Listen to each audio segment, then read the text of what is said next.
Jane Dix. Thank you, Madam Mayor.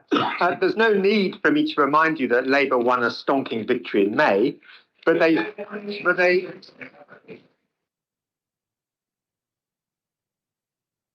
sometimes forget that they won many of their wards by the very slimmest of margins. And there are almost 79,000 residents voted Green and Conservative in May's local elections. With these changes, Labour want to reduce these thousands of opposition voices. Why would Labour seek to do this? Bright ideas come from the friction of different ideas. This could be the last time we, as a full council, have a chance to debate a report sent from committee.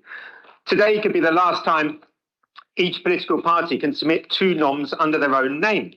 There are good changes outlined in this report. It's good that residents will now have 30 minutes to ask their questions as a rule, although it was almost always customary to extend their time to 30 minutes, except the last time, and this caused huge upset.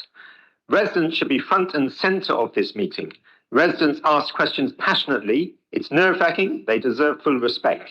It's good that a wider range of residents will be encouraged to speak. Labour will argue that reports are discussed and voted on in committee, but for key reports such as this one, it does no harm to debate it again. Residents rarely have the time to watch committee meetings. They may well watch full council when for the first time they will have an inkling of what's going on. Unfortunately, it may often seem the case that noms are a waste of time. We've discussed nuclear weapons, after all. But far better to hear your opposition's opinions than not. If it's a waste of time, the voters will decide.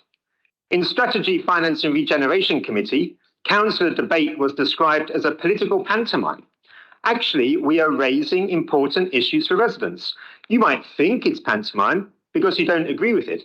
Noms are not politicking or wasting time. They're about raising important issues connected to the city that concern our voters and residents. Is Labour concerned about the length of full council?